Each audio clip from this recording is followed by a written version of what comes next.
All right, Todd, we'll just go with what we have, and if it works, great. If not, we'll get it right next time. All right. Happiness is home, and happiness is a mother's love. When you're home and with your mom, the skies are always blue. Written by Irving Berlin in 1927 and made popular by Al Jolson. Here's Blue Skies.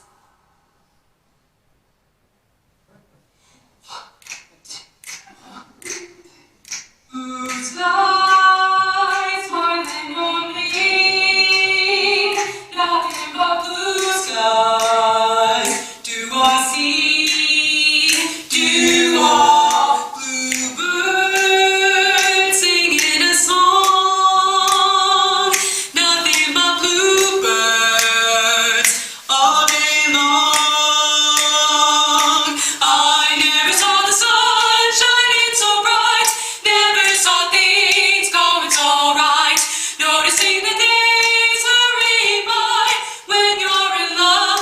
My, how they fly, the blue days, all of them gone. Nothing but blue skies. Now on, we do blue skies, smiling on me. Yes, indeed, nothing but blue skies. Do I see, and the bluebirds singing a song. Nothing but bluebirds all day long. I never saw the sun shining so bright, never saw things going so right. Noticing the days hurry by, when you're in love. My, how they fly, the blue days, all of them gone. Nothing but blue skies, nothing but blue skies, nothing but blue skies. From now on, nothing but blue skies from now on.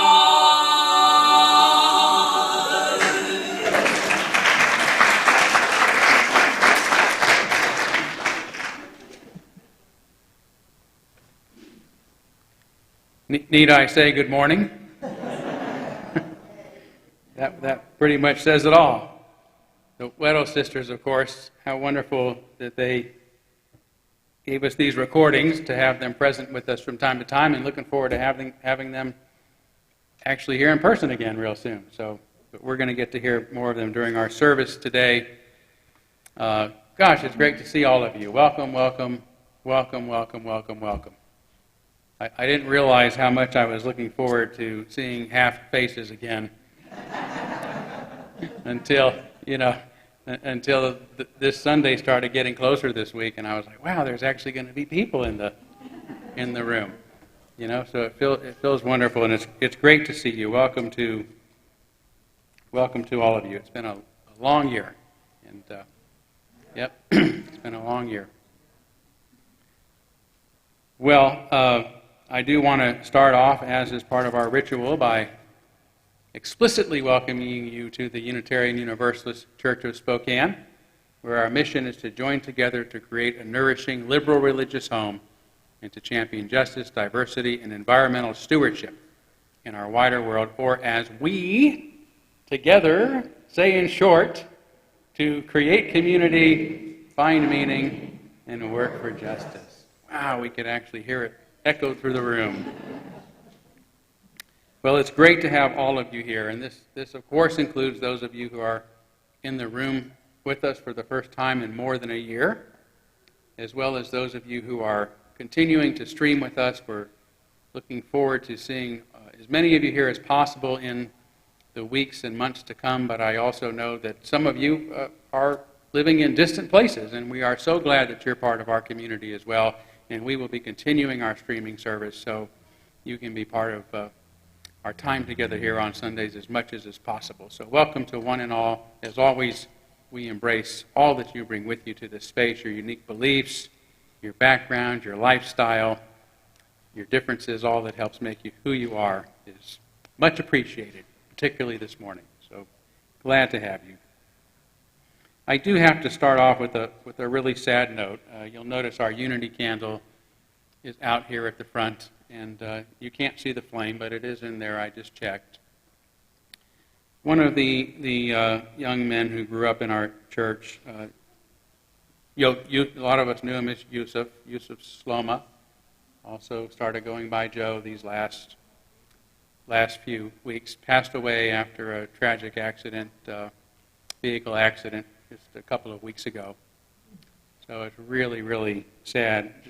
For those who know Joe, he was a very bright, enthusiastic, wise and mature beyond his years, adventurous young man. And his parents, Robert and Kathleen, as you can imagine, are going through a very difficult time, which doesn't even capture what they're dealing with. But I did speak with them earlier this week, check in on them, and they were in some good spirits, remembering Joseph and what a great kid he was. And they wanted me to let you know, he was into doing a lot of great things. And one of the things he did in our community was plant what they call a guerrilla forest. You know what a guerrilla forest is?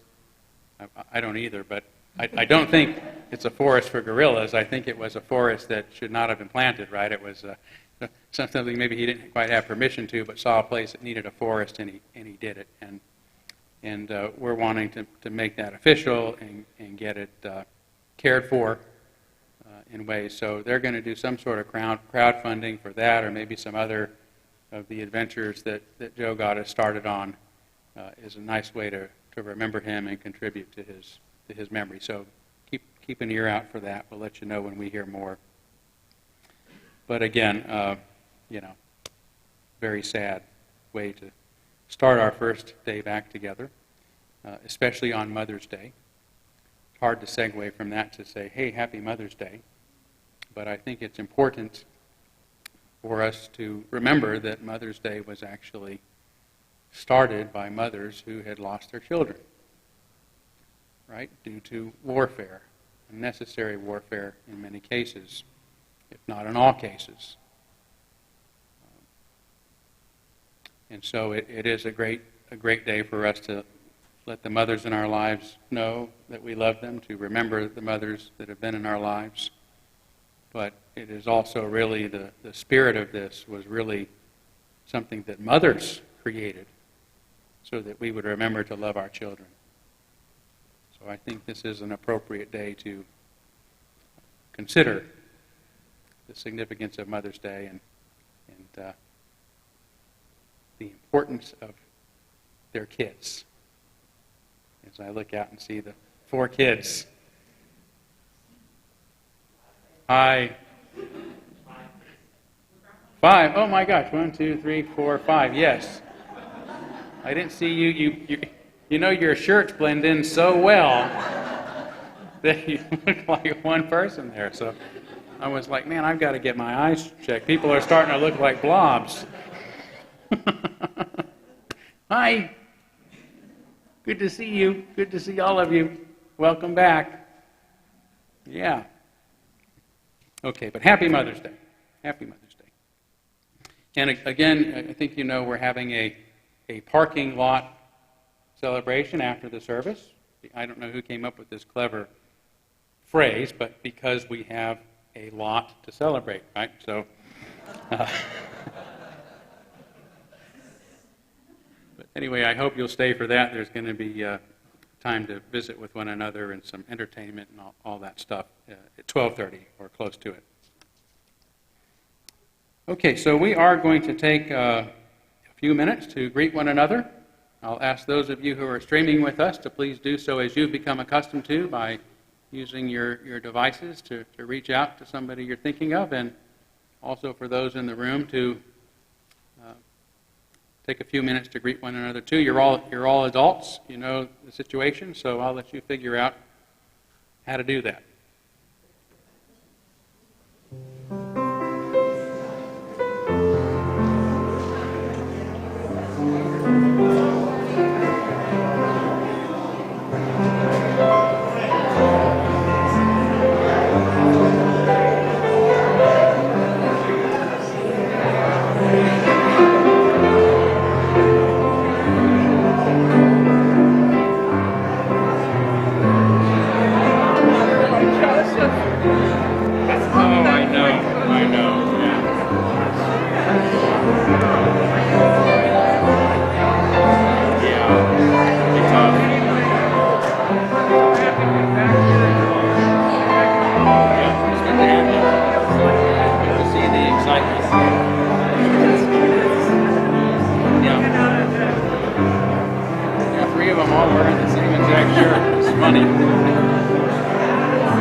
I must tell you how much it pains me to have to stop you from visiting one another after so many months of not being able to do that. But fortunately, we're going to be able to do more of that following our service. Let us move forward now by lighting our chalice, the symbol of our faith, the symbol of our unity and our solidarity, of our openness and our inclusion, of our community and our individual uniqueness. May this small flame be our offering of warmth to those who are cold and alone, and a light to those in darkness. May it be a flame that ignites justice in our world, and a beacon of hope to those in need, and may it reflect at least a spark of truth wherever truth has been lost, and cast a healthy shadow of doubt wherever it's been found.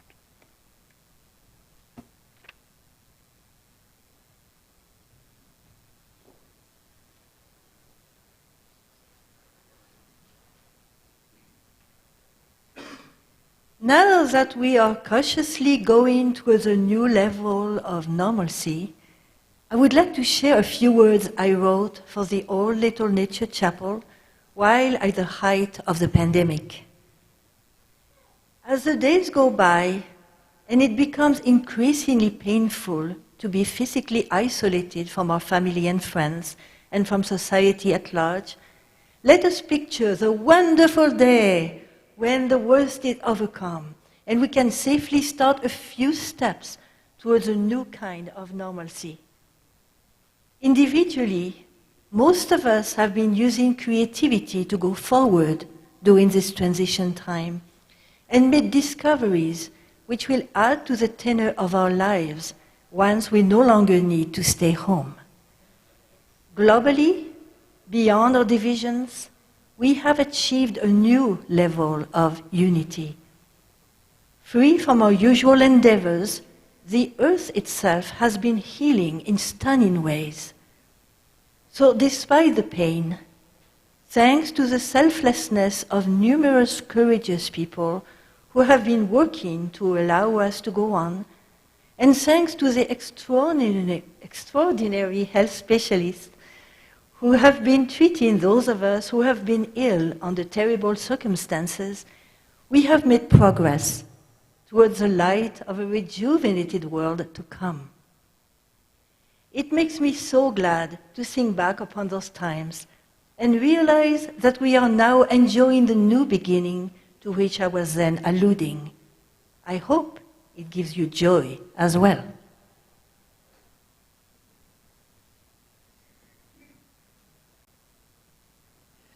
And now I hope to get a little bit of joy, because it is really lonesome up here when we are doing services without all of you out there.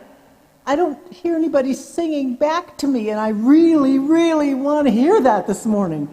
So we are going to start with number 126, Come Thou Fount of Every Blessing.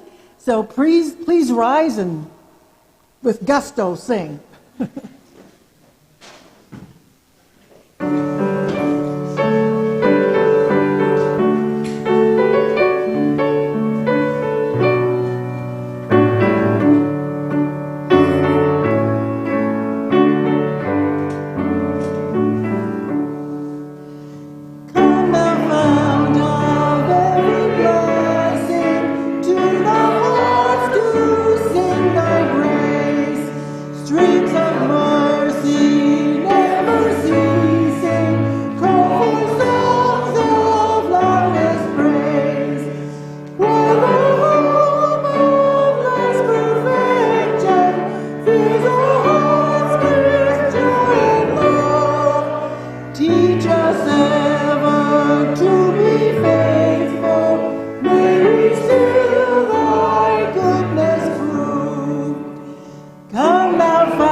Now time for our story for all ages. We haven't had anybody come up and sit on the floor in a long time. You're welcome to if you really want to, but I don't make it sound very appealing, do I?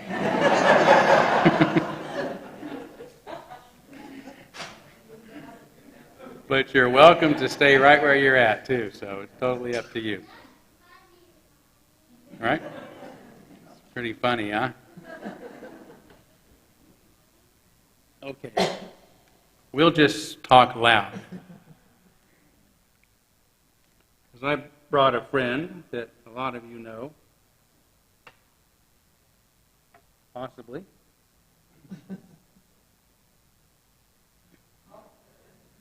That I thought would be just perfect for today, to see our old friend Purple. Purple, it's good to see you. It's good to see you too. Oh, wow. You just swallowed something. What are you eating? Candy. Eating candy. Well, that sounds good. I got it free from the store.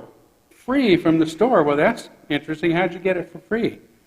Well, I got there, and I didn't have any money in my pockets, so they gave it to me. Well, that was really nice of them. How come you didn't have any money in your pockets? Because I don't have any pockets.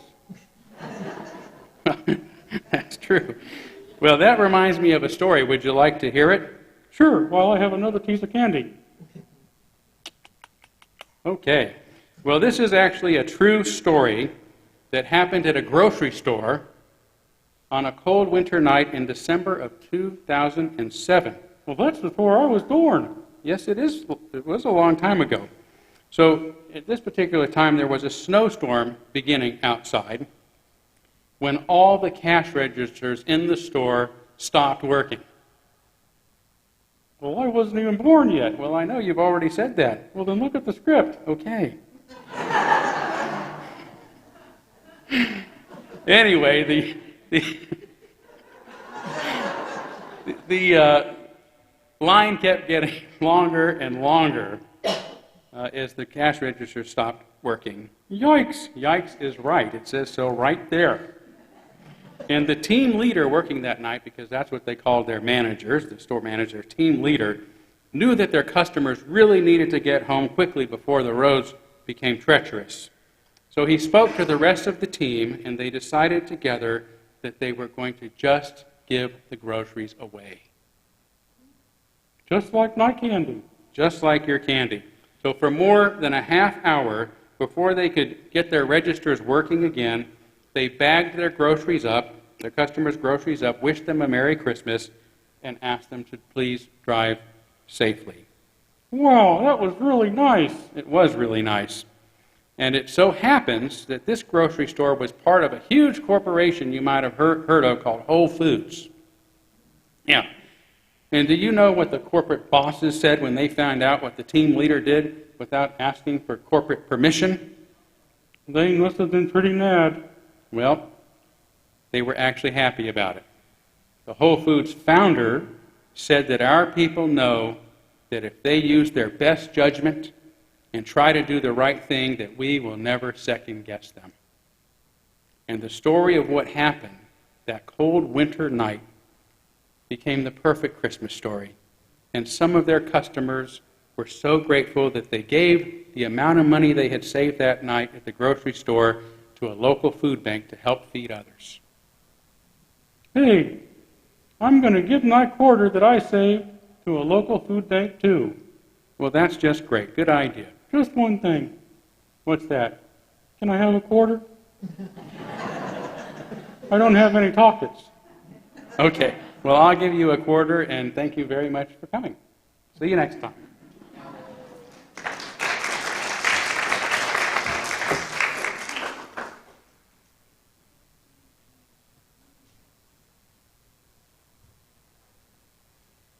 We now gratefully give and receive this morning's offering, which sustains this community and its mission to the larger world.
We'll now kindle our candles of care for those who are most on our hearts and minds.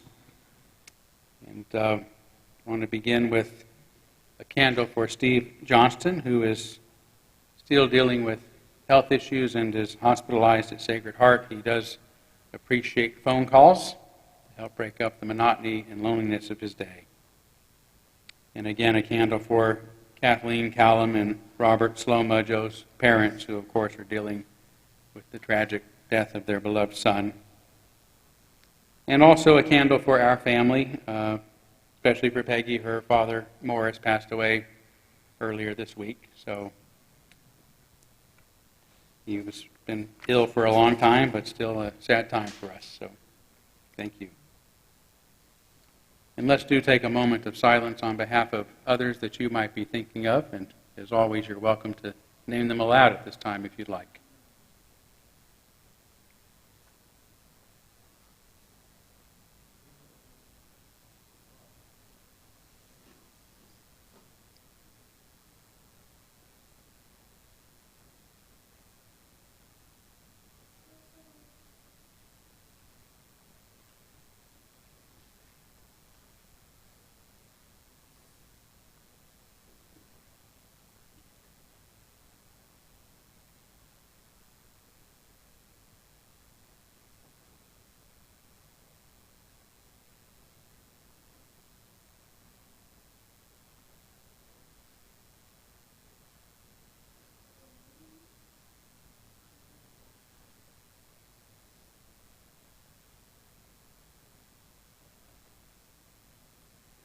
Those named aloud and those embraced in our silence, and all those who are suffering in our world at this hour, we hold in our community with compassion.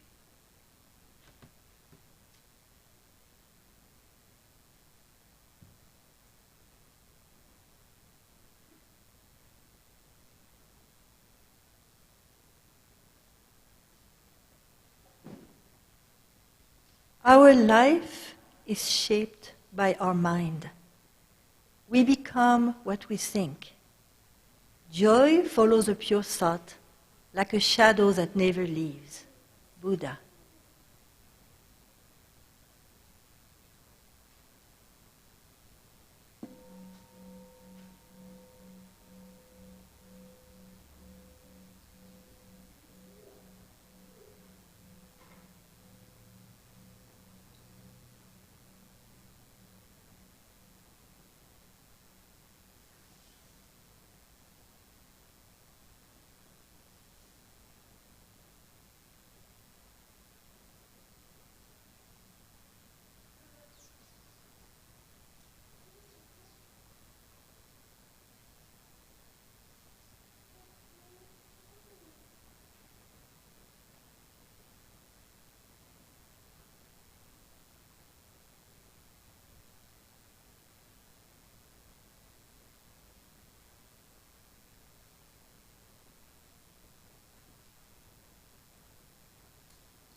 This is a translation of Psalm 65. That's right, actually in the back of our gray hymnal.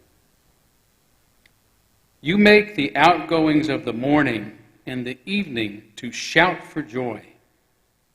You visit the earth, watering it, making it very rich. The great river swells with water, filling the ridges, blessing the growth of grain. You crown the year with your abundance. The pastures are perfumed with dew. The hills deck themselves with joy. The meadows adorn themselves with flocks. The valleys gown themselves with grain. They shout for joy. They join in song.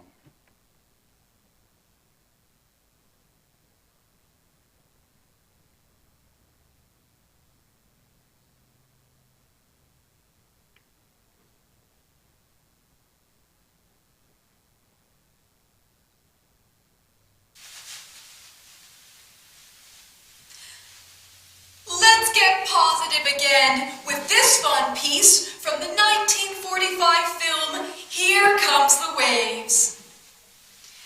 Made popular by the Pied Pipers with Paul Weston's orchestra. This is Accentuate the Positive.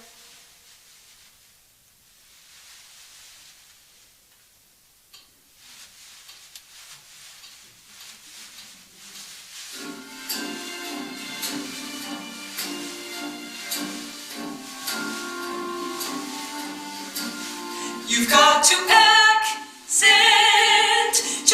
the positive,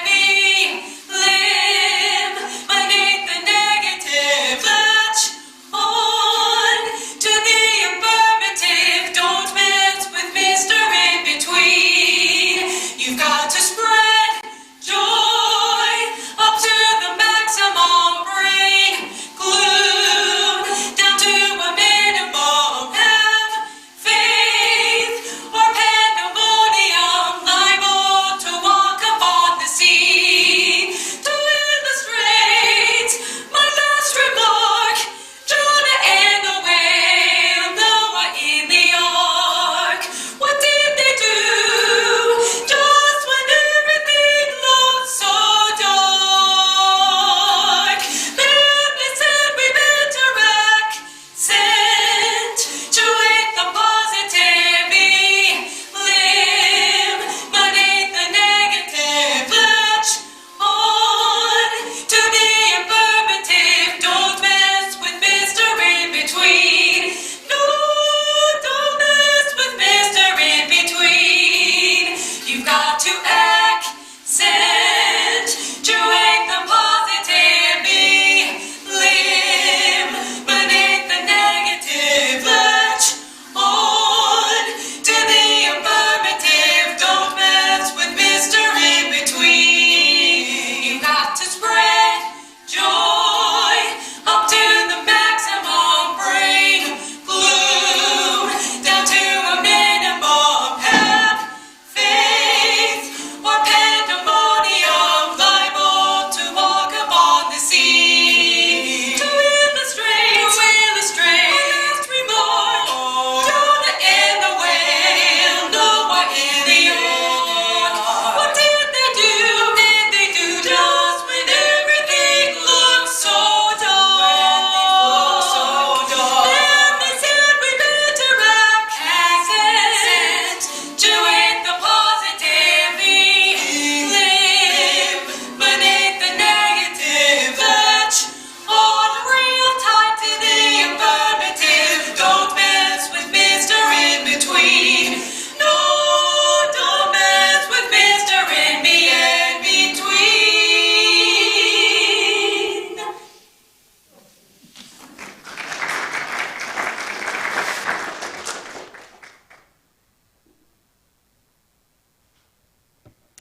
But could anyone more positive have sung that positive song? More positively?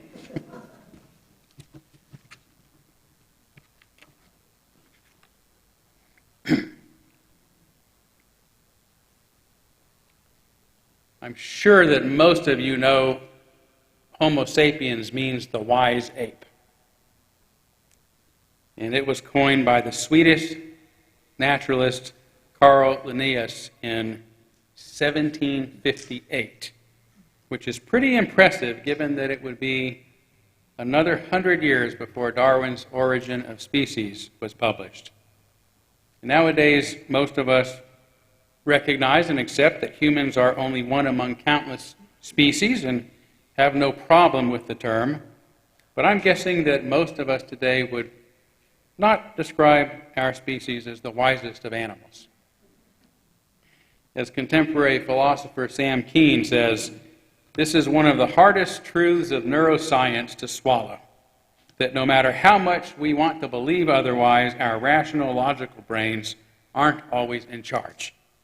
We crowned ourselves Homo sapiens, the wise ape, but Homo limbus might have been more apt. Keen is referring, of course, to the limbic system, the emotional part of the brain that doesn't always make the wisest of choices.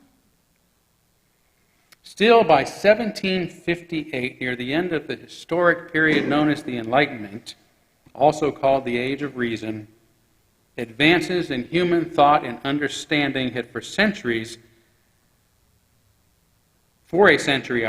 exploded in unprecedented ways. It was during this period, following the Renaissance, having emerged from the Dark Ages, that empiricism came on the scene and scientific experimentation began and erupted. It was during the Enlightenment that, by confining himself strictly to observation and objectively describing the phenomenon that he saw without trying to explain it, that Sir Isaac Newton discovered gravity. It was when empirical experimenters realized that those ancient substances, earth, air, water, and fire, which were believed to be fundamental, are actually compound substances comprised of more fundamental elements, that chemistry was born. Along with the discovery of oxygen, hydrogen, H2O, methane, nitrogen, carbon dioxide, and others. And these led to very practical inventions, like the air pump, the mercury thermometer, and even the hydrogen balloon, which, of course, came along with humanity's first flight in the air. It was also the period during which, of course, electricity was discovered.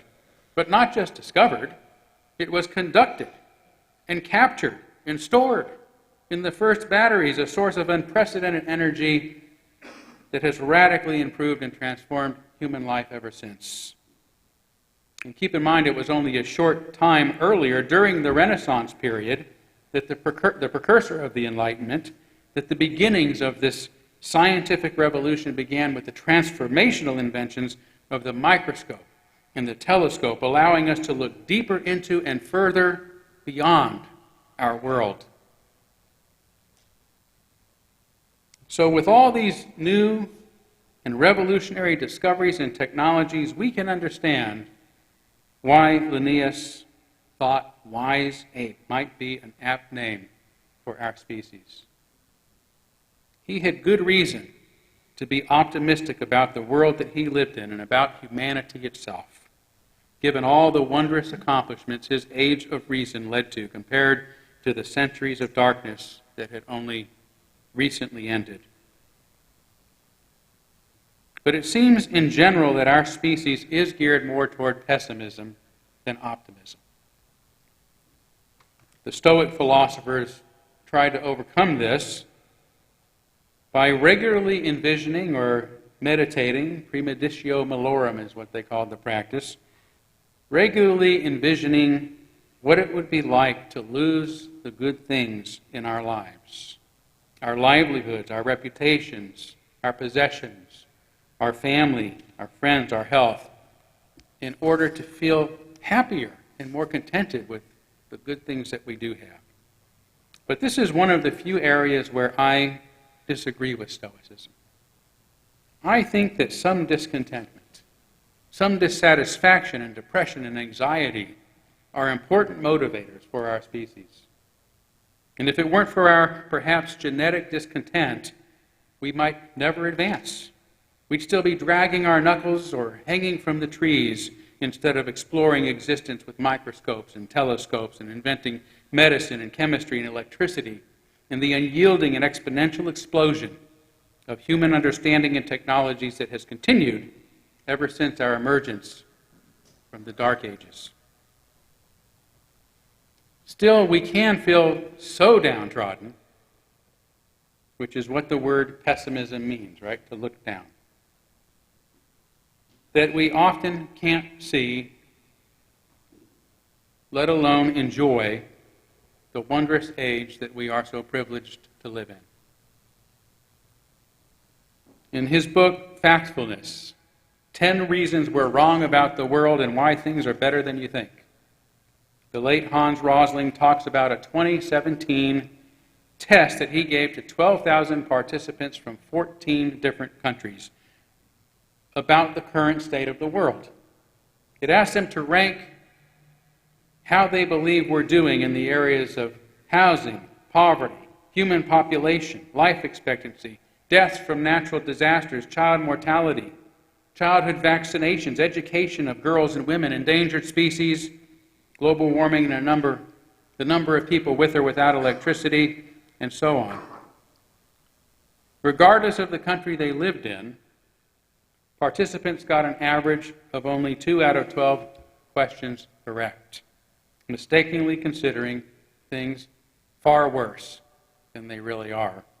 And Rosling points out that if he had given the test to a group of chimpanzees by letting them choose between bananas marked A, B, and C, corresponding to the 3-choice test, the chimps would have at least scored 33%, which would have been double the number for us humans.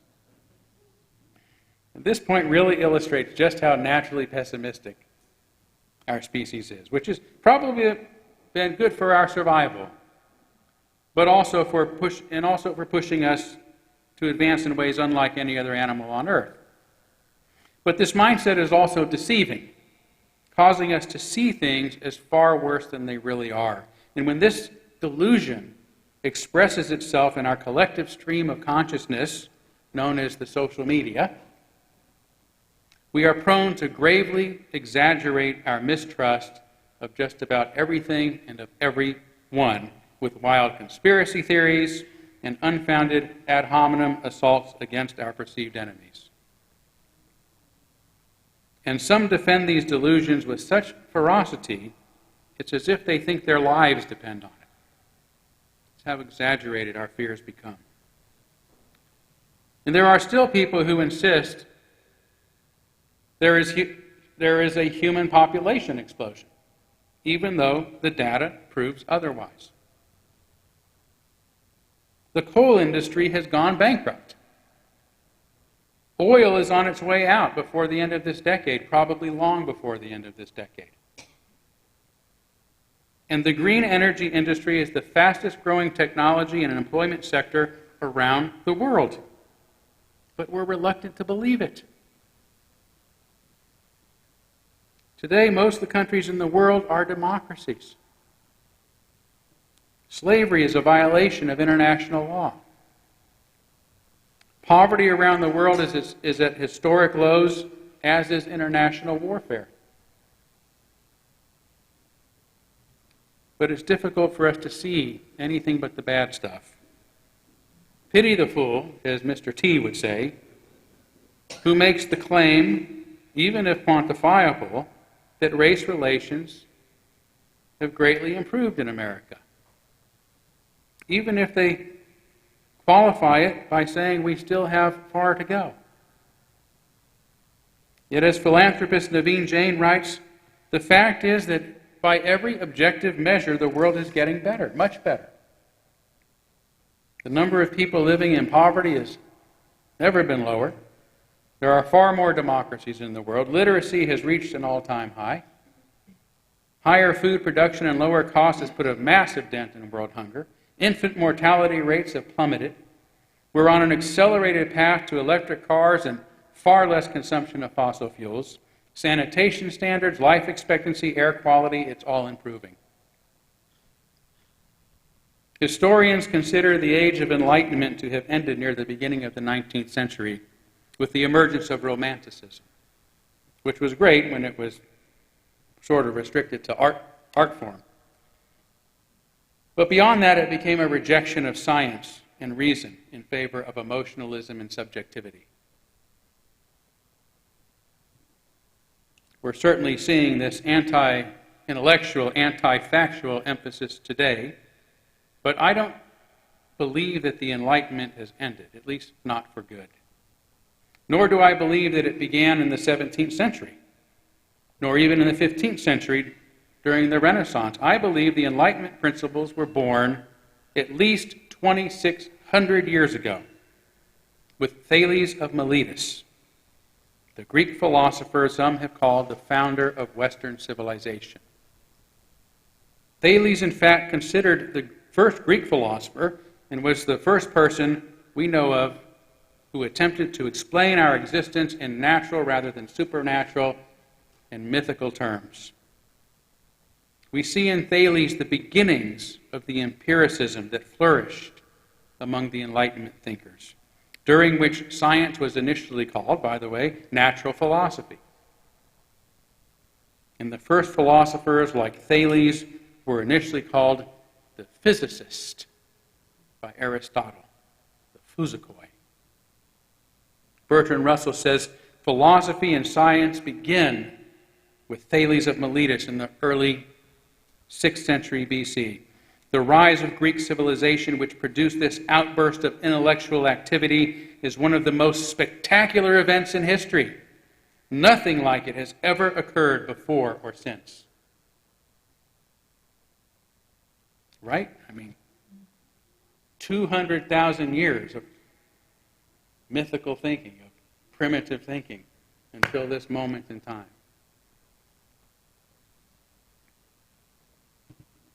So my interpretation of the history of philosophy, and actually of human history, is quite different than most. I consider philosophy to be rooted in those principles established by Thales and the other physikoi 2,600 years ago, that were rediscovered during the Renaissance 600 years ago, and that flourished during the Enlightenment 300 years ago. Much of what has been accepted as philosophy between these eras, that during Roman Catholicism, Romanticism, and postmodernism today, has actually been the antithesis and rejection of philosophy, at least as the physikoi understood it. And I'm not going to go further into explaining the reasons for this now, and will admit that it is a rather puritanical interpretation of philosophy. And it is unorthodox, and is likely to be rejected by other philosophers. But nevertheless, my survey of history suggests that there is a yo-yoing between our species' emergence from unconscious delusional forces and our temporary, though increasing, excursions into empirical consciousness and understanding. Right? So it's exponential. You have, I'll start to your right. So you have 200 years of sort of a primitive way of living, 200,000 years, I should say, of our species. And all of a sudden we have this brilliant moment that nothing like it has ever occurred or occurred since, right? The physikoi who start trying to figure things out by actually experiencing the world with their own senses, using reason. And then this period of Roman Catholicism, which really hindered thought, even the philosophers of those days, between Augustine and Aquinas, were really apologists for Roman Catholic dogma. And then you have this Renaissance, and the Renaissance means renewal, right? And what was it that was renewed? Do you know? Do you remember from history? What was it that they remembered? Thales of Miletus, right? It was a reawakening of what the physikoi. And then, of course, that turned into the Enlightenment, which was the worldwide flourishing of those principles. And then Romanticism came in and shut it back down. And we've kind of been wrestling. The 20th century, the American experiment was how do we create a country based on Enlightenment principles, and yet we're fighting postmodernism, which is going back to saying there is no truth, it's all subjective. So this is the yo-yo that we're in, but it's exponential. We're having shorter and shorter periods of endarkenment. So even if we are in an endarkenment now, or the beginnings of one, I predict we'll come out of it sooner than later. That's a little excursion from my script. But we are certainly seeing the anti-intellectual, anti-factual emphasis again today.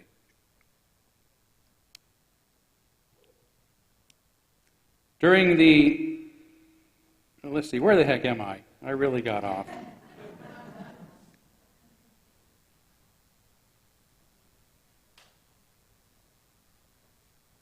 Yeah, so during the the latter period, the Enlightenment periods, the Renaissance periods, the Physical period of the Physical antiquity, if you will, we have made great advances in the areas of science, knowledge, and human welfare. That's what we have benefited from in those periods, those all too brief periods.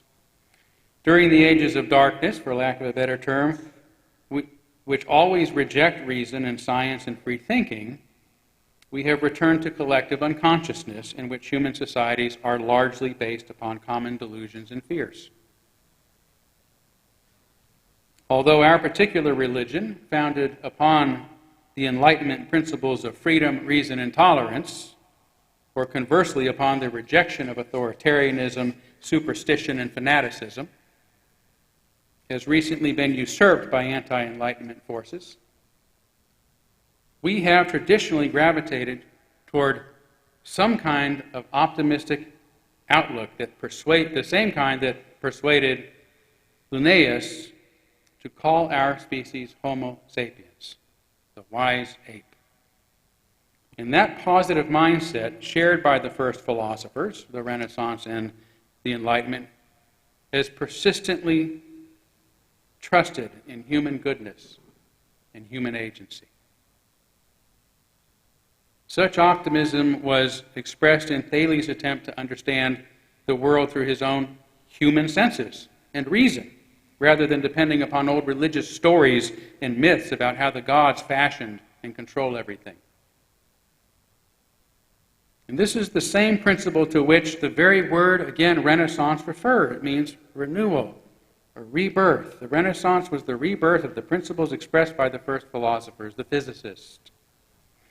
During the Renaissance itself, as people began breaking free of enforced church dogma after almost a millennium, about 800 years, they too began emphasizing human goodness and agency, almost immediately, as opposed to the authoritarian and pessimistic notions of human depravity and original sin. And it was during the Renaissance that liberal arts, the study of the humanities, Studio Humanitatis, was born. And when Italian humanists in particular broke away from the orthodoxy by referring to the dignity of man, by which they mean mankind, of course, as this humanistic optimism flourished in the Enlightenment period, liberal religionists further countered the 16th century's renewed Protestant emphasis on original sin with Arminianism, the belief that human beings are born with both the capacity for good and evil. In other words, we all have the potential to do good. There is something innately good within the human being. It was a new concept. And the term Arminianism was eventually changed. You know what it was changed to? Anybody want to guess? Unitarianism. Unitarianism came out of this positive belief about human nature. It happened in the 17th century when our liberal religion, Enlightenment religion, was born in the Americas. In his new book on the Enlightenment, historian Richie Robertson reminds us of another brand new concept that emerged during this period. You're never going to guess this one, so I won't ask. Human happiness. Until this time, sad and unthinkable as it may now sound, people did not believe it was possible to be happy. The concept of human happiness seldom, if ever, even crossed their minds. Like Buddha in the East, they accepted that life is the equivalent of suffering, and that if there is to be any happiness, they would find it in the afterlife. But Robertson says the Enlightenment declared the conviction that the goal of life was happiness, and that if this goal can be attained at all, it was to be found in the here and now, despite the manifold imperfections of earthly life. Happiness was the goal of the Enlightenment framers of our nation's Constitution, guaranteeing for the first time in history that every citizen, not just the sovereigns, every citizen has a right to life, to liberty, and to the pursuit of happiness.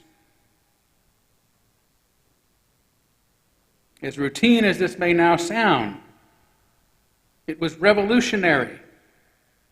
And it is precisely this radical idea that was responsible for the number of democracies around the world, this infectious, radical idea that caused the number of democracies around the world to grow from just 10 prior to World War II to 167 today, 60% of the nations on earth. Genuine happiness requires us to be free. Freedom was an outgrowth of our belief in human goodness and the pursuit of happiness, which means we have to have a legitimate voice in how we are governed. We have to be autonomous, and that our welfare, including our need for freedom and autonomy, must be a priority for anyone that we choose to place in power, that we choose. Democracy was the natural outgrowth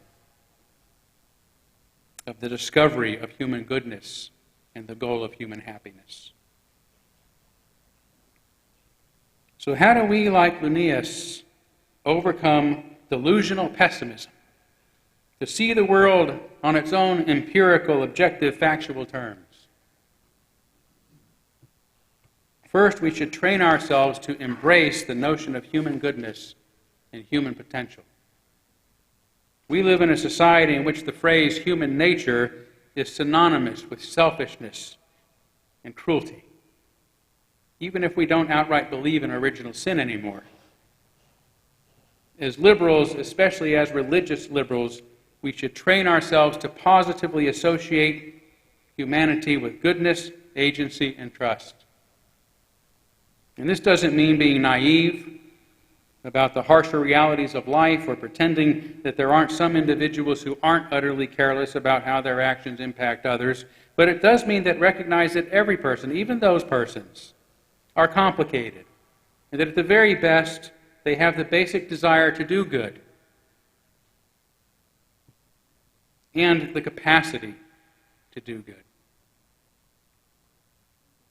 Today, for example, progressives in particular are fond of portraying corporations and billionaires as the evil dragon that we must defeat, or more likely the windmill that we must topple. Bernie Sanders, for instance, often targets millionaires and billionaires in his speeches and criticizes corporate CEOs for making far more than their workers. And while this is true, my humanism with a small h, with that, not the humanism of the 1920s, but the humanism that dates back to the Foucault, enables me to see humanity, the humanity and thus the goodness of those with great wealth, and the potential goodness within corporations, which are an extension of our humanity, like all of our tools. As I often say, corporations are not persons and they should not have the same rights as persons. Money is not speech and should not be counted as such. But millionaires and billionaires are persons. And their corporations are founded by persons, run by persons, employed by persons, and provide products and services to persons. They are human enterprises that are founded in many cases to promote human well-being and happiness. Take Elon Musk, who recently surpassed Amazon founder Jeff Bezos to become the richest man on earth.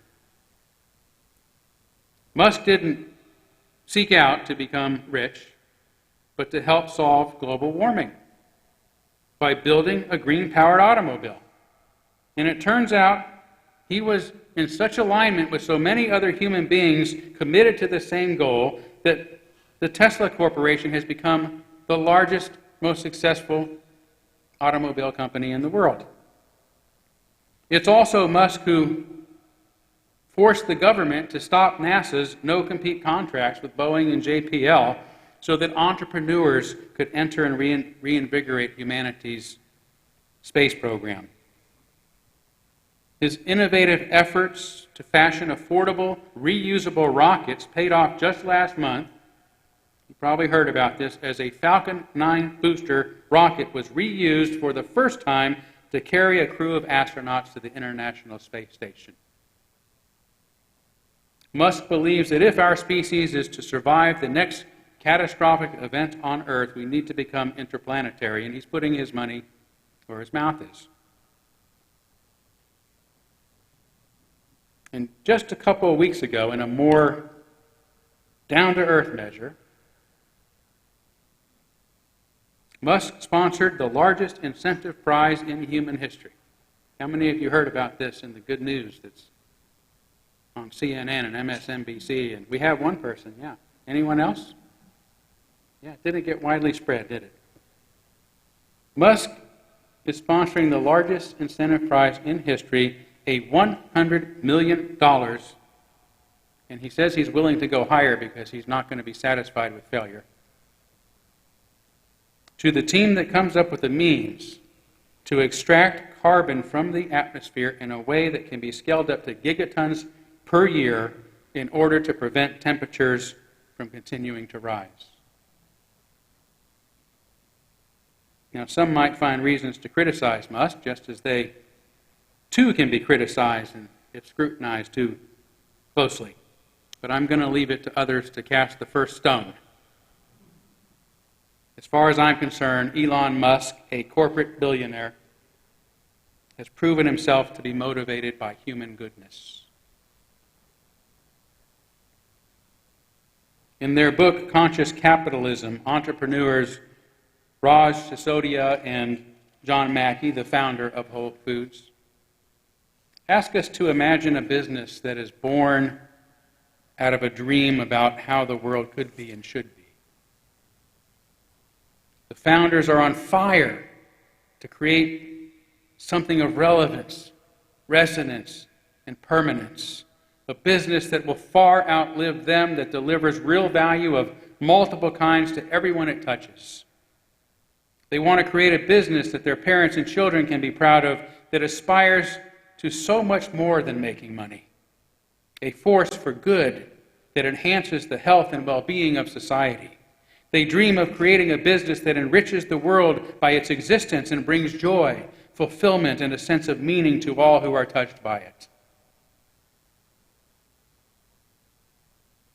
Which is the common thinking of many entrepreneurs today.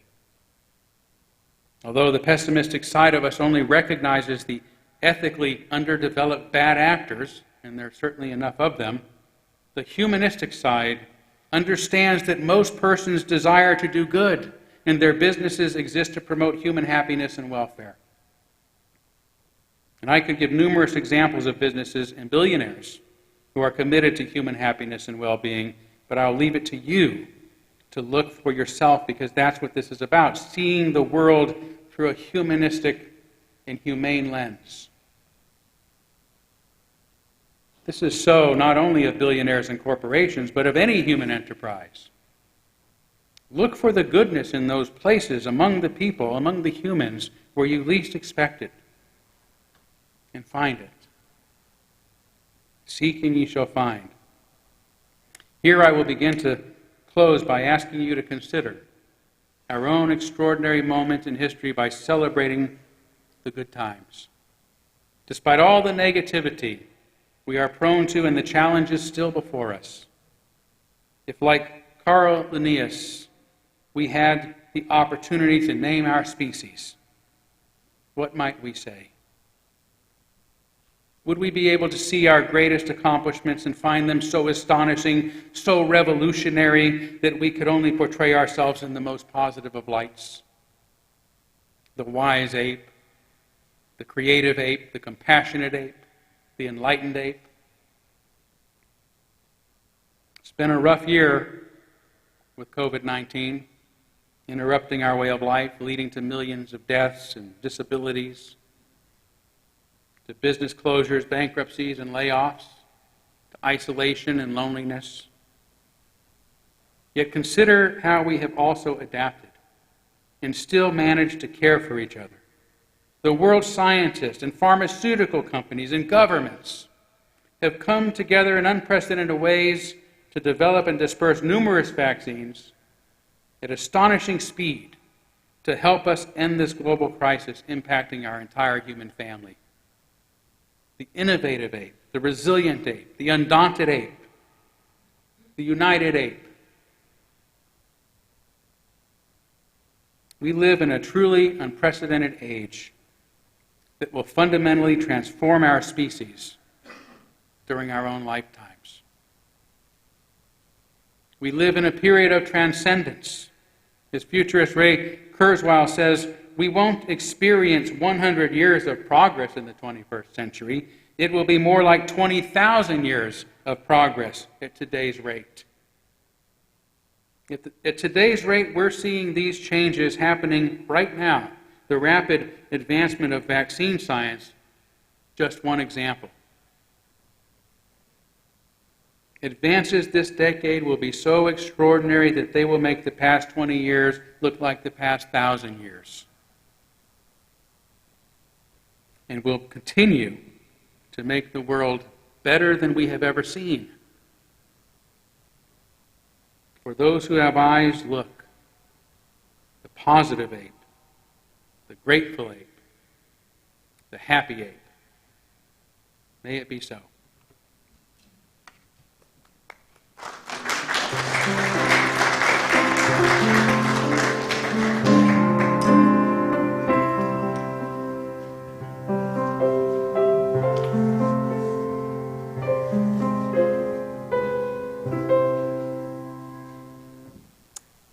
Well, we have a final hymn today, but we don't have words to go on our screen. There was a little hiccup there. So I would like you to pick up your gray hymnal. That's the hardbound one. And turn to number 19, The Sun That Shines.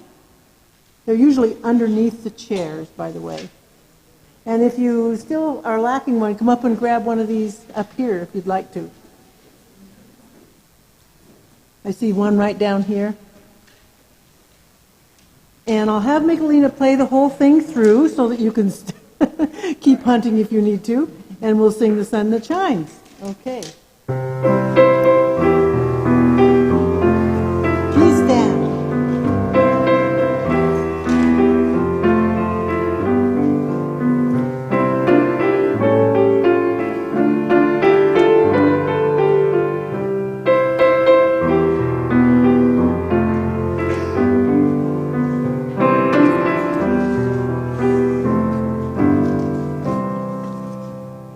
The sun that shines.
Life is an adventure. No matter what may be happening, let us expect the joys in store. Even if the present is trying, there will come a time when our cup is indeed overflowing. Then we will bask in happiness and gratitude, sharing our gifts with the world. And today, we have so much to celebrate, especially as we are able once again to gather on the occasion of Mother's Day. Amen, blessed be, salam alaikum, and shalom.